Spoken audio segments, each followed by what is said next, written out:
Hello students, today our topic is cyber ethics and this is a revision part. Actually we are going to discuss some important question answer as far as the board exam is concerned. So let's start. तो आप जानते हैं कि अभी हमारा syllabus complete हो चुका है, तो अभी हमें सिर्फ ये देखना है कि कौन कौन से क्वेश्चन इंपॉर्टेंट हैं, एग्जाम में पूछे जा सकते हैं, या कौन कौन से वो टॉपिक इंपॉर्टेंट हैं जो एग्जाम में अक्सर पूछे जाते हैं या जा सकते हैं। जहाँ तक सिलेबस की बात है, आप जानते हैं कि सिलेबस ऑलरेडी चेंज हो चुका है। क्लियर। और ये फर्स्ट टाइम है जो न्यू सिलेबस के साथ आप एग्जाम में जाओगे। पिछली बार सिलेबस था तो उसमें स्क्रैच और पाइथन भी थे, थ्योरी का पार्ट थे, लेकिन इस बार वो नहीं है, सिर्फ प्रैक्टिकल का पार्ट है। तो अभी ये जो चैप्टर है, यूनिट थर्ड साइबर एथिक्स, इसमें टॉपिक है इंटेलेक्चुअल प्रॉपर्टी राइट। बहुत इंपॉर्टेंट टॉपिक है और डेफिनेटली इससे क्वेश्चन आने वाला है एग्जाम में आपके।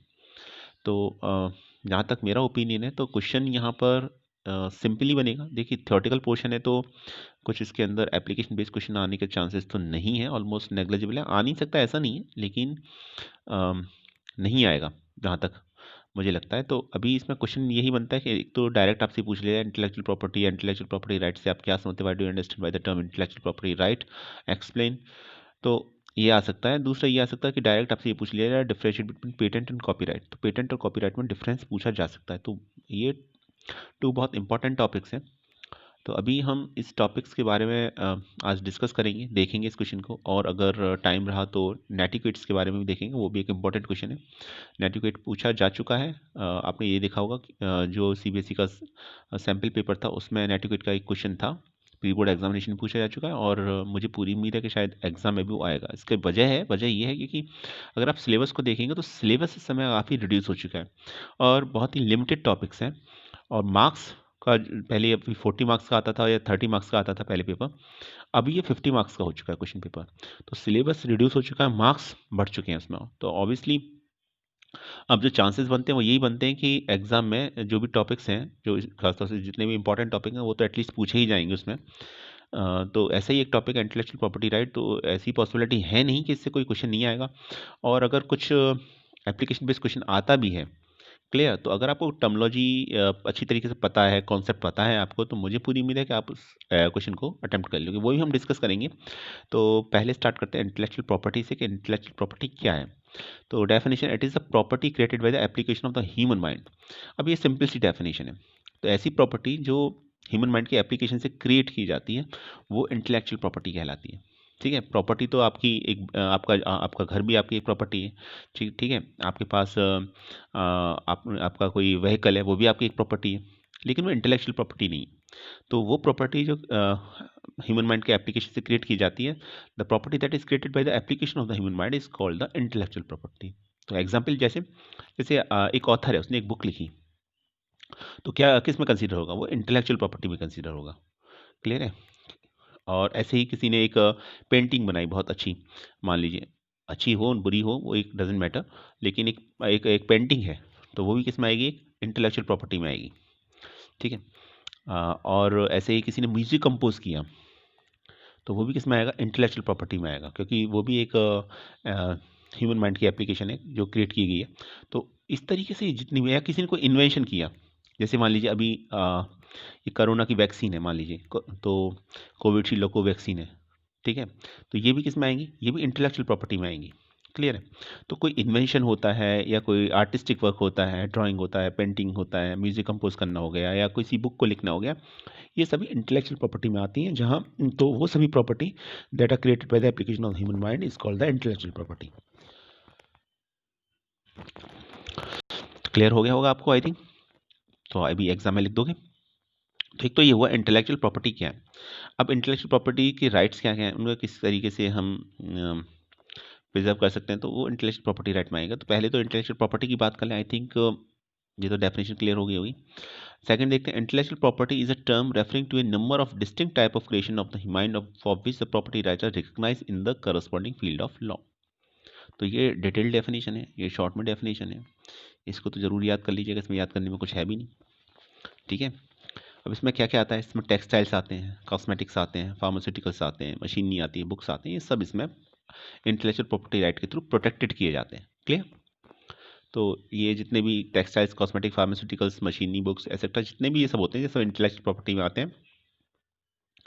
और इंटेलेक्चुअल प्रॉपर्टी राइट के थ्रू इनको प्रोटेक्ट किया जाता है। प्रोटेक्शन मिलता है इंटेलेक्चुअल प्रॉपर्टी राइट के थ्रू। क्यों मिलता क्यों है और क्यों मिलना चाहिए ये समझ लीजिए। मान लीजिए एक बुक लिखी, मैंने लिखी बुक सपोज, या आपने लिखी। अब आप ये चाहते हैं कि इसको जो भी इस बुक को यूज़ करे, जो भी इस बुक का रेफरेंस दे, ठीक है, तो उसमें आपका रोल होना चाहिए, उसमें कुछ ना कुछ आपसे परमिशन ले। तो या उसकी कोई कॉपी सेल कर रहा है, उससे कोई एडवांटेज लेने की कोशिश कर रहा है, ठीक है, तो आपका नेम भी नहीं है और आपको उसके लिए कुछ किसी तरीके से मॉनेटरी टर्म्स में कुछ आपको फ़ायदा भी नहीं मिल रहा है, तो फिर आप क्या कहेंगे उसको? तो ये कहा जाएगा कि इस केस में कि उस इंटेलेक्चुअल प्रॉपर्टी का कोई सेंस नहीं है, मीनिंग ही नहीं है। तो इन सबको प्रोटेक्ट करने के लिए इंटेलेक्चुअल प्रॉपर्टी राइट होते हैं, जो जिसमें आता है आपका पेटेंट, कॉपीराइट और ट्रेडमार्क। तो सिंपल सी definition, property created by the application of human mind is called the intellectual property. आगे देखते चलिए। ये देखिए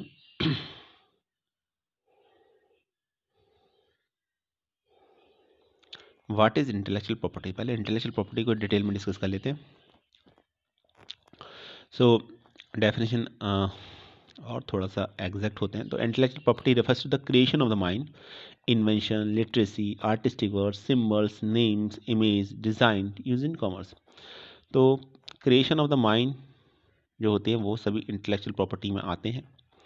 और इसमें क्या क्या इंक्लूड हो जाता है, ये बड़ी डिटेल डेफिनेशन है, इसको याद कर लीजिएगा, एग्जाम में आता है तो इतना लिख देंगे तो आई थिंक ये कंप्लीट डेफिनेशन है। अभी इससे ज़्यादा और कुछ नहीं होगा, मतलब एग्जैक्ट डेफिनेशन नहीं होगी। तो एक तो इन्वेंशन सभी आ जाएंगे, दूसरा लिटरेसी वर्क आ जाएगा, जितना भी आर्टिस्टिक वर्क है, ड्राइंग, पेंटिंग, वो सब आ जाएगा इसके अंदर। सिम्बल्स आ जाएंगे, नेम्स आ जाएंगे, इमेजेस आ जाएंगी, डिज़ाइंस आ जाएंगे जो कॉमर्स में यूज़ होते हैं। तो ये सभी इंटेलेक्चुअल प्रॉपर्टी में आते हैं। क्लियर है। बेसिकली तो हम ज़्यादातर ये देखते हैं इन्वेंशन, लिटरेसी ना आर्टिस्टिक वर्क आते हैं, लेकिन सिम्बल्स भी आते हैं, नेम्स भी आते हैं। कोई सिम्बॉलिकल रिप्रेजेंटेशन है किसी भी प्रोडक्ट का, ठीक है, तो वो भी इंटेलेक्चुअल प्रॉपर्टी में आता है। कोई डिज़ाइन है किसी बिल्डिंग का, तो वो इंटेलेक्चुअल प्रॉपर्टी में आएगा। कोई इमेज है, ठीक है, कुछ नेम्स हैं, तो आप उसको भी डायरेक्ट यूज़ नहीं कर सकते। तो जैसे किसी एक कंपनी का नेम है, तो उसी कंपनी के सेम नेम से आप कोई दूसरी कंपनी नहीं ओपन कर सकते, तो वो इंटेलेक्चुअल प्रॉपर्टी में आता है। अब इसको अगर कैटेगराइज किया जाए इसको, तो टू डिफरेंट कैटेगरी बनती है इसकी। पहला बनता है इंडस्ट्रियल प्रॉपर्टी और सेकंड बनता है कॉपीराइट। तो इंडस्ट्रियल प्रॉपर्टी में क्या होता है, इन्वेंशंस आते हैं, और जितने भी इन्वेंशन होते हैं उसके लिए हम उसके लिए जो यूज़ करते हैं वो करते हैं पेटेंट, प्रोटेक्ट करने के लिए इन्वेंशन को। इसलिए आपने देखा होगा कि जो भी कोई इन्वेंशन होता है उसका हमेशा पेटेंट कराया जाता है, ठीक है। और इसमें इंडस्ट्रियल प्रॉपर्टी में क्या आता है, ट्रेडमार्क। ट्रेडमार्क क्या होता है, ट्रेडमार्क बेसिकली सिंबल्स होते हैं जो किसी प्रोडक्ट के बारे में आपको कंफर्मेशन देते हैं कि ये इस कंपनी का प्रोडक्ट है, ठीक है। या उस कंपनी की गुडविल को बताते हैं, या उससे आप आइडेंटिफाई कर लेते हो ये इस कंपनी का प्रोडक्ट है। या कोई इंडस्ट्रियल डिज़ाइन, तो इसमें इंडस्ट्रियल प्रॉपर्टी मतलब ये 3 पॉइंट्स आ जाते हैं। जहाँ तक कॉपीराइट की बात है, तो कॉपीराइट में जितना भी लिटरेसी और आर्टिस्टिक वर्क होता है उसका कॉपीराइट होता है। जैसे कोई स्क्रिप्ट लिखी किसी मूवी की, तो उसका कॉपीराइट होगा। क्लियर। म्यूजिक कंपोज किया, उसका कॉपीराइट होगा। कोई बुक लिखी गई है, उसके लिए कॉपीराइट होगा। कोई पेंटिंग बनाई गई है, तो उसके लिए कॉपीराइट होगा। तो जितने भी लिटरेसी और आर्टिस्टिक वर्क होता है उसके लिए कॉपीराइट होता है, और जितने इन्वेंशंस होते हैं, ट्रेडमार्क होते हैं, ये सब इंडस्ट्रियल प्रॉपर्टी में आते हैं। इन्वेंशंस के लिए पेटेंट ही होता है हमेशा, याद रखिएगा। ट्रेडमार्क एक अलग कॉन्सेप्ट है, उसे बताएंगे, आगे डिस्कस करेंगे। तो अभी मैंने आपको स्टार्टिंग में बताया था कि पेटेंट और कॉपीराइट में डिफरेंस आता है, तो एक क्लियर कट डिफरेंस आप समझ लीजिएगा। डिटेल में तो हम इसको डिस्कस करेंगे ही करेंगे। तो जो इन्वेंशन होते हैं उनके लिए हम पेटेंट कराते हैं, और जो आर्टिस्टिक और लिटरेसी वर्क होता है, ड्राइंग, पेंटिंग, ये सब आपका म्यूज़िक कंपोज करना, आर्ट, और ये बुक और या लिखी गई है कोई भी मान लीजिए, और इस तरीके का जो भी वर्क होगा वो सब कॉपीराइट के अंदर आएगा, ठीक है। तो उसके लिए कॉपीराइट कराया जाता है। चलिए, तो अभी इंटेलेक्चुअल प्रॉपर्टी राइट के टाइप्स देख लीजिए आप। ये डिफरेंट टाइप्स हैं। अभी हमने सिर्फ पेटेंट, कॉपीराइट, ट्रेडमार्क को डिस्कस किया, लेकिन इसके साथ साथ डिज़ाइन, डेटाबेस और ट्रेड सीक्रेट भी इंटेलेक्चुअल प्रॉपर्टी राइट में आते हैं। इसमें ये बहुत इंपॉर्टेंट है, पेटेंट और कॉपीराइट, इसके बीच में डिफरेंस पूछे जाने की पूरी उम्मीद है। ट्रेडमार्क के ऊपर अगर क्वेश्चन आया तो अलग से क्वेश्चन आ सकता है, डिफरेंस में तो नहीं आना चाहिए। क्लियर है। बाकी डिज़ाइन, डेटाबेस, ट्रेड सीक्रेट, ये सभी भी इंटेलेक्चुअल प्रॉपर्टी राइट में आते हैं। कोई ट्रेड सीक्रेट है किसी का, तो वो इंटेलेक्चुअल प्रॉपर्टी राइट में आएगा, उसको कोई दूसरा यूज़ नहीं कर सकता। ठीक है, कोई डेटाबेस है, डिज़ाइन है, तो उसको वो भी इंटेलेक्चुअल प्रॉपर्टी राइट में आता है। चलिए देखते हैं, और अब बात करते हैं पॉइंट टू द पॉइंट। सबसे पहले कॉपीराइट की बात करते हैं। कॉपीराइट क्या है? What is a copyright? तो क्वेश्चन ये भी पूछा जा सकता है direct, what is a copyright, और मोस्ट ऑफ द टाइम मुझे ऐसा लगता है कि पूछा जा चुका है। ये पेटेंट और कॉपीराइट में डिफरेंस क्या है, क्योंकि ये पहले आईपी का पार्ट था, इंटेलेक्चुअल प्रॉपर्टी राइट, और आईपी का एग्जाम में कई बार पूछा जा चुका है क्लास 11th और 12th में। अभी ये 10th में अभी इंट्रोड्यूस किया गया है इसी ईयर से, 2020-21 से, तो इम्पॉर्टेंट है। तो पहले कॉपीराइट के बारे में बात करते हैं। एक copyright protect someone who creates an original work. तो कॉपीराइट किसको प्रोटेक्ट करता है? पर्सन को जिसने कोई ओरिजिनल वर्क क्रिएट किया है। याद रखिएगा, कॉपीराइट आपका आर्टिस्टिक वर्क के लिए होता है। क्लियर है? अभी ओरिजिनल वर्क क्या होगा? ये एक बुक हो सकती है, ये एक प्ले हो सकता है, ये कोई एक वेबसाइट हो सकती है जो किसी ने डिज़ाइन की है। तो इस तरह के वर्क को प्रोटेक्ट करने के लिए कॉपीराइट किया जाता है। तो इंटेलेक्चुअल प्रॉपर्टी राइट में ये आता है आपका कॉपीराइट। अब कॉपीराइट का गोल क्या है, ऑब्जेक्टिव क्या है? The goal of the copyright is to prevent unauthorised copying of your work. तो आपके वर्क का कोई अनऑथराइज एक्सेस नहीं कर सकता, कॉपी नहीं कर सकता, आपसे परमिशन लेनी पड़ेगी। तो ये इसका गोल होता है कॉपीराइट का। तो आई थिंक डेफिनेशन क्लियर होगी कॉपीराइट की। कॉपीराइट ओरिजिनल वर्क को क्रिएट करता है। ओरिजिनल वर्क से मतलब है बुक, प्ले, वेबसाइट से है, और इसका जो ऑब्जेक्टिव है वो अनऑथराइज कॉपी करने से प्रिवेंट करना है आपका। तो ये कॉपीराइट होता है आपका। क्लियर? चलिए मैं थोड़ा सा जूम कर देता हूँ इसको, आप और क्लियरली देख सकते हैं। तो ये 3 पॉइंट्स हैं कॉपीराइट के बारे में। एग्जाम में पूछा था व्हाट इज कॉपीराइट 1 मार्क में, तो आप ये 3 पॉइंट्स डिस्कस कर सकते हैं, लिख सकते हैं। 1 मार्क का ही क्वेश्चन बनेगा अगर आया तो। ये थोड़ा सा और देखते हैं अभी ये कॉपीराइट क्या प्रोटेक्ट करता है। ये देखिए, इसको थोड़ी सी डिटेल में जाएंगे।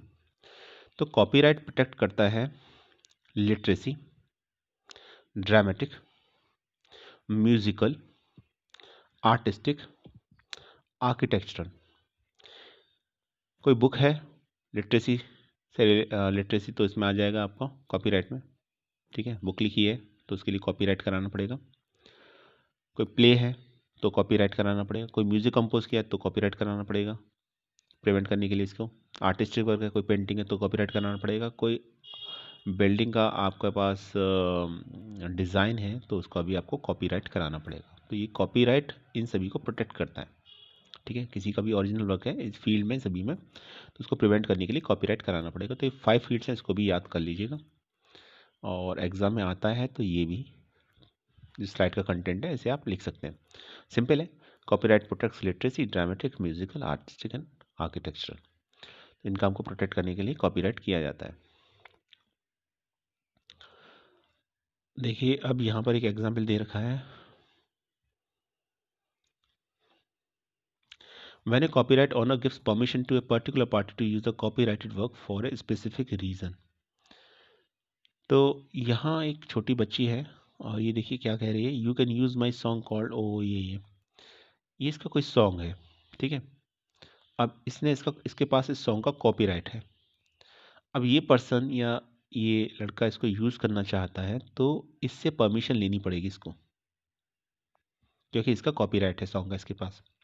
तो कॉपीराइट का जो ऑनर होता है वो परमिशन देता है किसी पर्टिकुलर पार्टी को या पर्सन को कि भी जो कॉपीराइटेड वर्क है किसी स्पेसिफिक रीजन की वजह से उसको यूज़ कर सकता है। ठीक है, तो इसको लाइसेंसिंग बोलते हैं। तो लाइसेंस प्रोवाइड कराया जाता है कॉपीराइटेड वर्क के लिए। आप बिना परमिशन के यूज़ नहीं कर सकते। क्लियर? तो आई थिंक ये क्लियर हो गया होगा आपको। ये कोई सॉन्ग था, इसका पास कॉपीराइट है, और ये जिसको अलाउ करेगी सिर्फ वही पर्सन इसको यूज़ कर सकता, अदरवाइज और कोई यूज़ नहीं कर सकता। तो फाइनली क्या समझे हम? Copyright allows authors, musicians, artist etcetera to make money of their labour. तो इसमें होता क्या है, इसका मकसद क्या है, ऑब्जेक्टिव क्या है? इसका ऑब्जेक्टिव ये है कि कॉपीराइट अलाउ करता है ऑथर्स को, म्यूजिशियंस को, आर्टिस्ट को कि वो अपना जो भी इन्होंने मेहनत की है उसके लिए वो उनका पैसे कमा सकें उसकी वजह से वो। ठीक है, तो copyright allow authors, musician, artist to make money of their labour, कि सभी का ऑब्जेक्टिव फाइनली यही होता है। तो it prevents others from taking their work for free, it also prevent people from altering the work without permission. तो अभी जब आपने कॉपीराइट करा लिया तो होगा क्या कि कोई भी पर्सन उस वर्क का यूज़ नहीं कर सकता, उसको यूज़ नहीं कर सकता विदाउट परमिशन, पहली बात, और चेंज तो बिल्कुल ही नहीं कर सकता, फ्री में भी यूज़ नहीं कर सकता उसको। फर्स्ट ऑफ ऑल फ्री में यूज़ नहीं करेगा, और दूसरा उसके अंदर कोई चेंज नहीं कर सकता। ठीक है, तो ये था कॉपीराइट का ऑब्जेक्टिव। तो जो भी ऑथर्स, म्यूजिशियंस होते हैं, आर्टिस्ट होते हैं, तो they want to make money for their work labour, so they can copyright their work and no other person can use their work for free। Okay, तो कोई फ्री में यूज़ नहीं कर सकता, ऑल्टर करना तो बड़ी बात हो जाएगी एक, तो पॉसिबल ही नहीं है। चलिए अब बात करते हैं, तो ये कॉपीराइट हो गया, आई थिंक कॉपीराइट अभी आपको क्लियर हो गया होगा। पेटेंट की बात करते हैं। तो ये अगर वन लाइन के अंदर अगर हम इसको कंक्लूड करना चाहें तो कॉपीराइट जो होता है बेसिकली आर्टिस्टिक जितना भी वर्क होता है उसको प्रिवेंट करता है आपका। ठीक है, तो पेटेंट की बात करें तो पेटेंट क्या है? Patent is an exclusive right granted by the authority to the applicant of an invention for a limited period of time and lieu of full disclosure of his invention. तो patent जो होता है वो आपका basically invention के लिए होता है यूज़। क्लियर, ये भी याद रख लीजिएगा, इन्वेंशन के लिए यूज़ होता है और एक लिमिटेड टाइम पीरियड के लिए होता है, ये भी एक पॉइंट है। अराउंड 20 ईयर्स के लिए होता है पेटेंट। तो a patent is a property right that granted by the invention by the patent office। तो पेटेंट ऑफिस के थ्रू पेटेंट कराया जाता है, and that is the right of the exclude other from making, using, offering for sale और selling और importing the invention into the jurisdiction. तो ये एक राइट होता है जो ऑफर करता है सेल या सेलिंग को, इन्वेंशन को पर्टिकुलर ज्यूरिडिक्शन में। अब इसका टाइम पीरियड कितना होगा? 17 टू 20 ईयर्स, मैंने बताया था अभी थोड़ी देर पहले, मैक्सिमम 20 ईयर्स होता है। तो 17 टू 20 ईयर्स के लिए पेटेंट होता है। तो बट ये बेसिकली इन्वेंशन के लिए यूज़ कर किया जाता है, और जो इन्वेंटर्स होते हैं वो पेटेंट कराते हैं अपने इन्वेंशन के लिए। And the scope of the patent is the jurisdiction and the subject to the right of the other patent and agreement. तो इसका एग्रीमेंट होता है, पेटेंट होता है, टर्म्स एंड कंडीशंस होती हैं। ठीक है, ज्यूरिडिक्शन होता है इसका।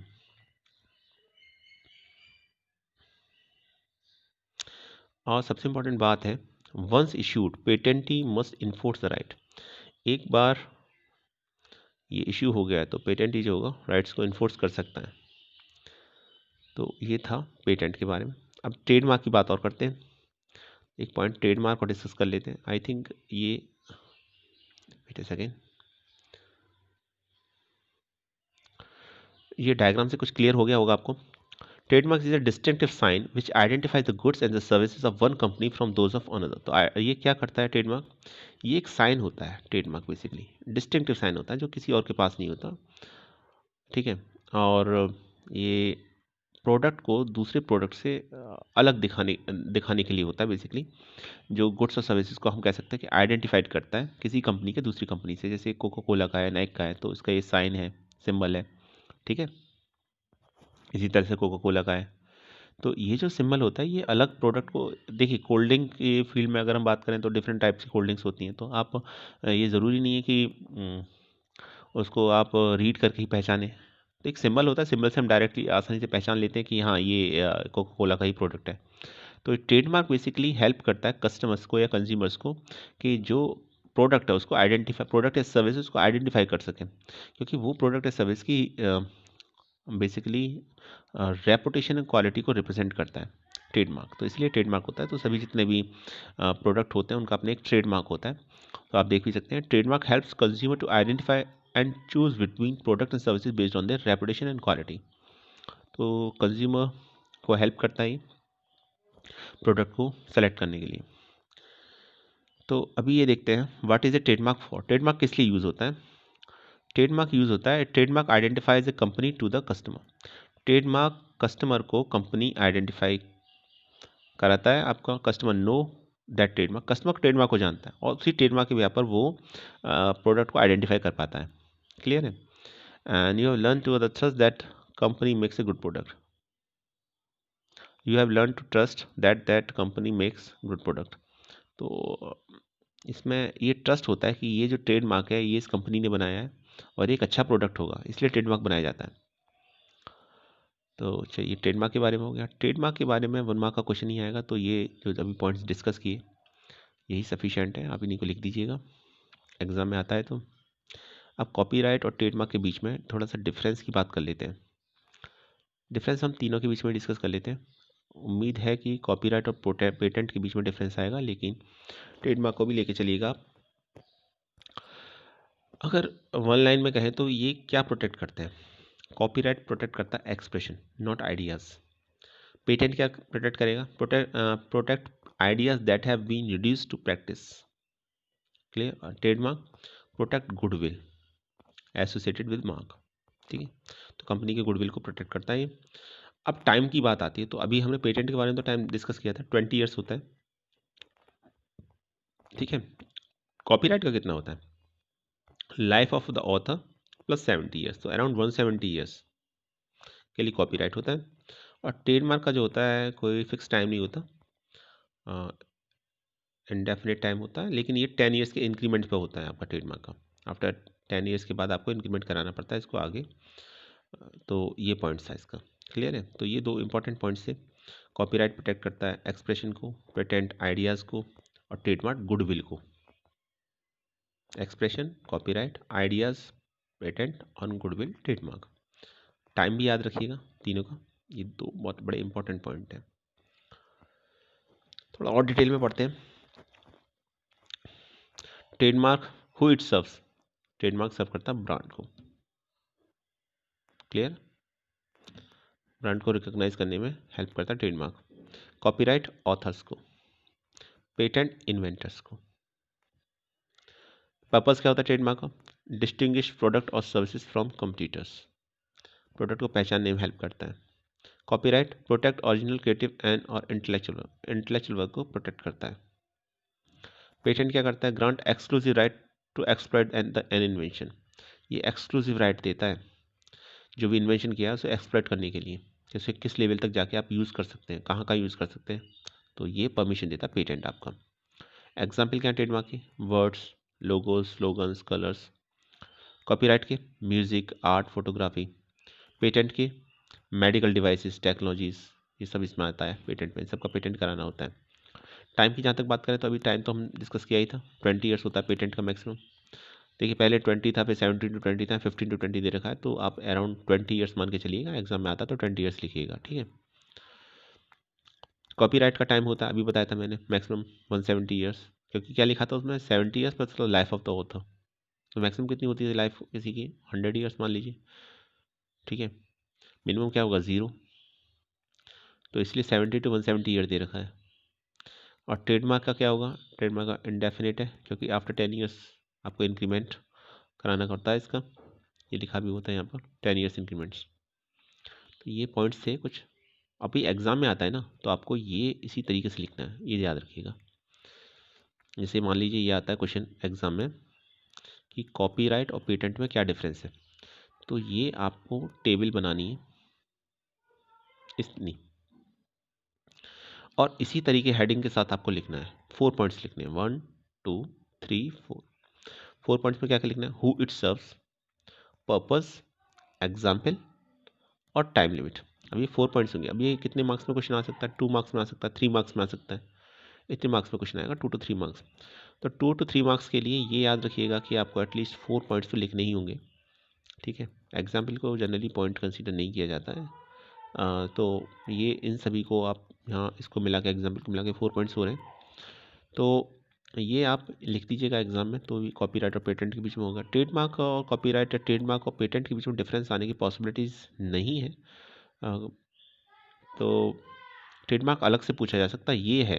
तो ट्रेडमार्क अगर अलग से पूछा जाता है तो ये याद रखिएगा कि आपको इसके बारे में जो मैंने बताया वही लिखना है, या जो 4 पॉइंट्स हैं आप उनको अलग से लिख सकते हैं। लेकिन अगर सिंपल क्वेश्चन एग्जाम में ये आता है कि इंटेलेक्चुअल प्रॉपर्टी राइट को डिस्कस कीजिए, इंटेलेक्चुअल प्रॉपर्टी राइट को डिस्कस कीजिए, तो फिर वहाँ आप ट्रेडमार्क, कॉपीराइट और पेटेंट की कंप्लीट टेबल ड्रॉ कर सकते हैं, बता सकते हैं कि ट्रेडमार्क, कॉपीराइट और पेटेंट में क्या डिफरेंस है।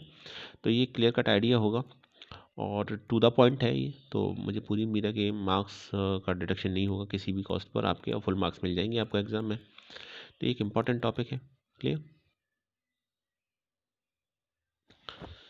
तो ये एक इम्पॉर्टेंट क्वेश्चन था जो आज हमने डिस्कस किया, ट्रेडमार्क, कॉपीराइट और पेटेंट।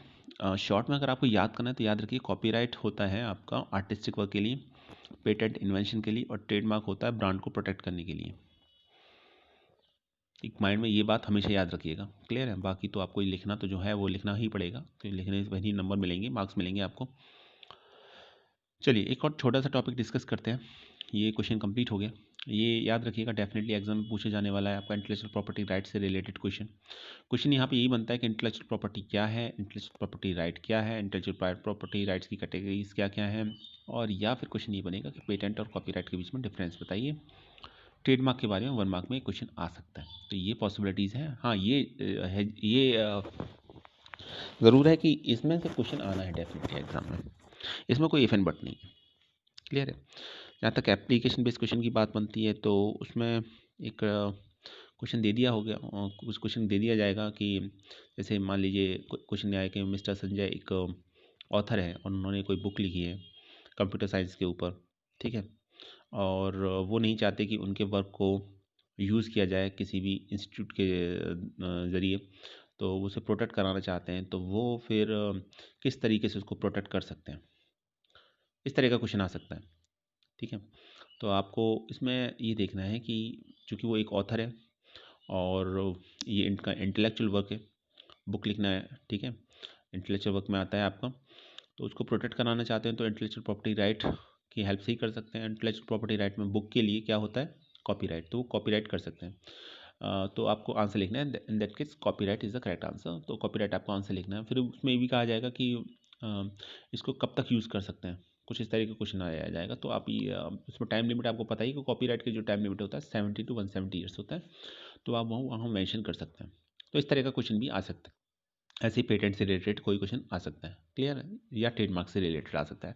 तो बात वही है कि अगर आपको टर्मिनोलॉजी मालूम है, आपको मीनिंग मालूम है उसका, तो आप लिख दोगे, और अगर नहीं मालूम है तो आप लिख ही नहीं पाओगे उसको, समझ ही नहीं पाओगे क्वेश्चन को कि क्या पूछा गया है, क्या उसके अंदर आंसर देना है। तो इस तरह का क्वेश्चन आता है। चलिए एक और कॉन्सेप्ट है, बहुत इंपॉर्टेंट कॉन्सेप्ट है, इसको भी आज डिस्कस कर लेते हैं। कॉन्सेप्ट है प्लेगरिज्म। ये क्या होता है? Plagiarism is the another person's idea in your writing without giving credit to that person. In other words, plagiarism is the copying information and not giving the author's credit for it. तो stealing information of someone else, ठीक है, तो किसी की information को चुरा लेना, उसे यूज़ करना, उसको क्रेडिट ना देना, बिना बताए करना, इसको प्लेगरिज्म कहलाता है। जैसे किसी ने बुक लिखी, मैंने उसको बताया नहीं, उसकी नोटिस में नहीं है, मैंने उसके कंटेंट को अपने नाम से कहीं यूज़ कर लिया, अपनी किसी प्रोजेक्ट में या अपनी किसी अपनी बुक में मैंने खुद अपने नाम से बुक लिख दी और उसका कोई क्रेडिट नहीं दिया, मैंने उसका मेंशन भी नहीं है कहीं, उसको बताया भी नहीं, तो इसको प्लेगरिज्म की कैटेगरी में कंसीडर किया जाता है। तो किसी पर्सन के आइडियाज़ को, ठीक है, यूज़ करना और उस पर्सन को क्रेडिट ना देना प्लेगरिज्म कहलाता है। ओके, तो ये साइबर क्राइम में ही आता है, ये याद रखिएगा। तो किसी भी इन्फॉर्मेशन को कॉपी करना, अच्छा ये इसमें भी क्या है कि अभी हम इसे डिटेल में पढ़ेंगे, लेकिन इसमें यह है कि कुछ कंट्रीज़ में इसको साइबर क्राइम में कंसीडर नहीं भी किया जाता है, लेकिन ये मोस्ट ऑफ द कंट्रीज़ में साइबर क्राइम की तरह से कंसीडर किया जाता है। तो किसी भी आइडियाज़ को, किसी पर्सन के आइडियाज़ को यूज़ करना राइटिंग में, वो भी इसको क्रेडिट ना देना, तो ये प्लेगरिज्म कहलाता है। चलिए आगे देखते हैं। यहाँ पर ये थोड़ा सा डेफिनेशन और ज़्यादा सही दे रखे। Plagiarism is an act of stealing someone else creativity, ideas और लैंग्वेज। तो किसी के आइडियाज़ को चोरी करना, क्रिएटिविटी को, लैंग्वेज को या आइडियाज़ को, प्लेगरिज्म कहलाता है। तो एक्ट ऑफ स्टीलिंग होता है आपका प्लेगरिज्म। ये डेफिनेशन है, एग्जैक्ट डेफिनेशन है, 1 पॉइंट की डेफिनेशन है, तो इसको याद रख लीजिएगा। Plagiarism is an act of stealing someone else creativity, ideas और लैंग्वेज, और it is considered to be the cheating and the corrupt act. तो ये आपका चीटिंग में आता है, ये करप्ट एक्ट में आता है, क्लियर है। In advance countries with high standards of education, plagiarism is considered to be an academic crime.